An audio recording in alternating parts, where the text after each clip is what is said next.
Hello students, I am Bhushan from Meria Moria Secondary School. Today we will discuss for class 9 chapter cell. Cell, it is a very important chapter. अब यहाँ प्रश्न उठता है कि क्यों यह सबसे इम्पोर्टेंट चैप्टर है। तो सबसे इम्पोर्टेंट चैप्टर यह इसलिए है कि पूरे बायोलॉजी का, चाहे वो प्लांट हो या एनिमल हो, उनका बेसिक जो फंक्शन और बेसिक जो उनका स्ट्रक्चर होता है वो सेल ही होता है। जब हम किसी भी सिस्टम के बारे में या ऑर्गन के बारे में भी पढ़ते हैं तो सेल के बारे में ही पढ़ते रहते हैं, उनका कैरेक्टर क्या होता है।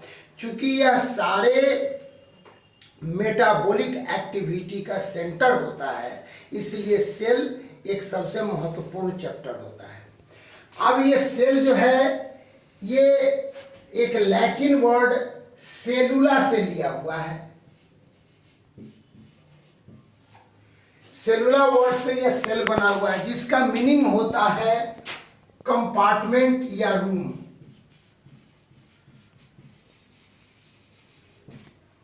और रूम, अब इस संदर्भ में हम थोड़ा इसके हिस्ट्री को जरा वो देखा जाए कि कब और कैसे इसके तरफ साइंटिस्टों का ध्यान गया।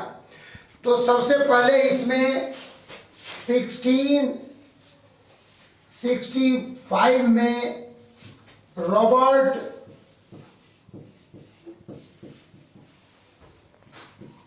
हुक, सबसे पहले इन्होंने सेल के बारे में कुछ जानकारी दी। इन्होंने किया प्लांट के कॉर्क सेल को, प्लांट का जो कॉर्क होता है उसका इन्होंने पतला स्लाइड काटा और उस स्लाइड पर जो इन्होंने अपने सेल्फ मेड माइक्रोस्कोप से जो देखा तो उन्हें इस प्रकार छोटे छोटे रूम नजर आए। इसी रूम को उन्होंने सेल कहा।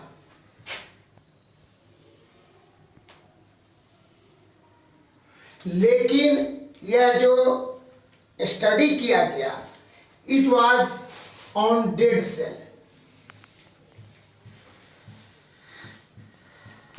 ये डेड सेल पर था। इसमें किसी प्रकार का अंदर के एक्टिविटी, स्ट्रक्चर की कोई जानकारी नहीं मिली। उन्होंने सिर्फ क्या देखा, तो सेल देखा, कंपार्टमेंट देखा, रूम देखा।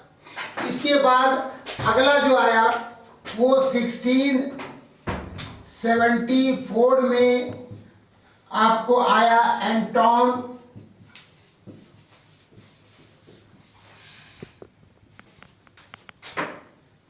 Von Leeuwenhoek.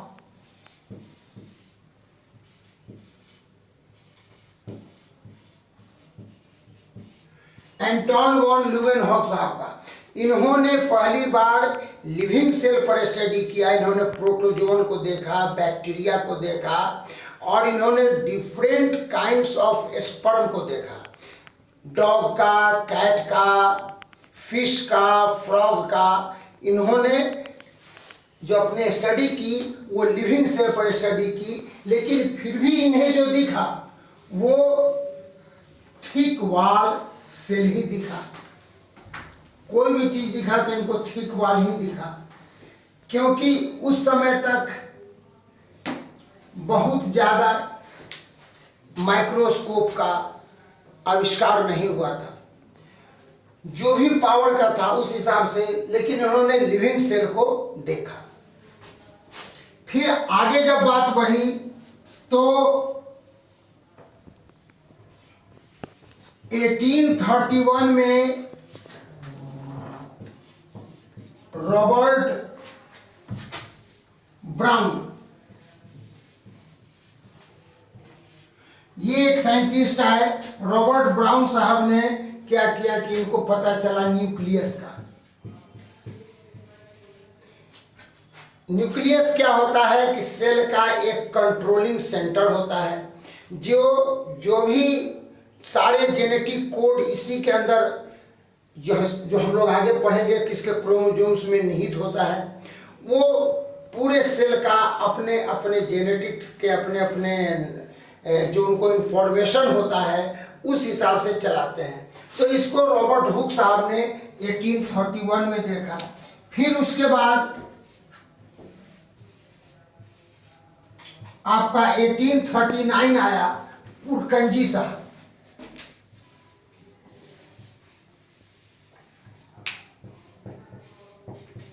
पुरकंजी साहब ने जो है इनको नजर आया प्रोटोप्लाज्म। अब ये प्रोटोप्लाज्म क्या होता है?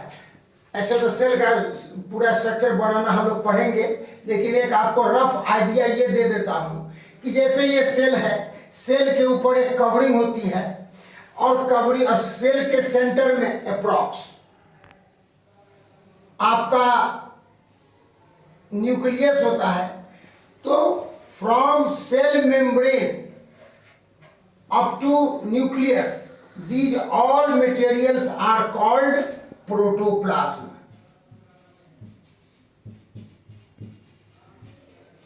But when we divide it from cell membrane to nuclear membrane, it is called cytoplasm. And the material which is found inside the nuclear membrane, that is called nucleoplasm.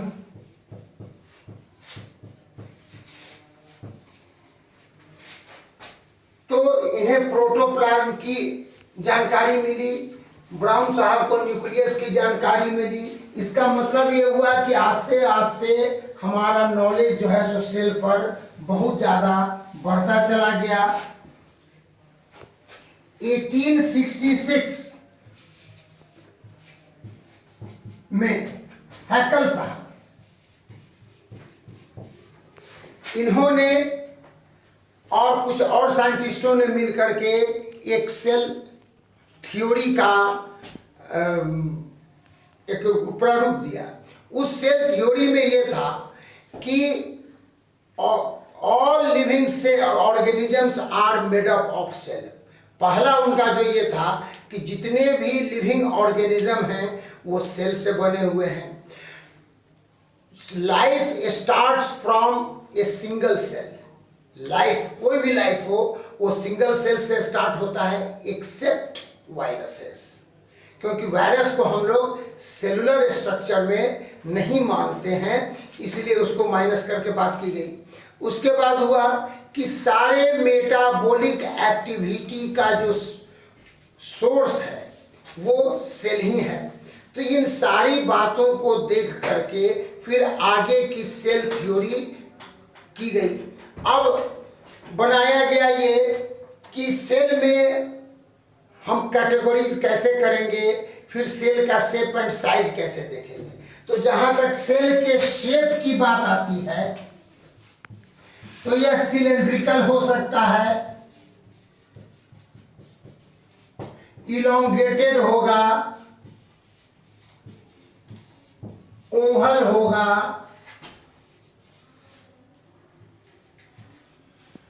Etc. Branch भी होगा, जैसे nerve cells होते हैं। तो ये cell अलग अलग body के रिक्वायरमेंट या डिवीजन ऑफ लेबर जब होगा बॉडी में कि कौन से अंग कौन सा काम करेंगे, तो उसके अनुसार इसके अंदर जो है सो सेल का शेप अलग अलग होगा। अब जहां तक साइज की बारी आएगी तो यह 0.2 माइक्रोन से लेकर के यह 5 माइक्रोन तक का हो सकता है। यह छोटे सेल और बड़े सेल अपने अपने जरूरत के हिसाब से होते हैं, लेकिन सारे सेल का जो बेसिक फंक्शन होता है मेटाबॉलिज्म करना, वो लगभग सबका एक ही होगा। मतलब कि सारे सेल ब्रीदिंग करेंगे, न्यूट्रिशन करेंगे, एक्सक्रीशन करेंगे, तो ये सारे का होगा। अब जब हम इसकी कैटेगराइज करेंगे तो कैटेगराइज जब हम करेंगे तो हम दो तरह के सेल देखेंगे, दो तरह की इस पर बातें आएंगी।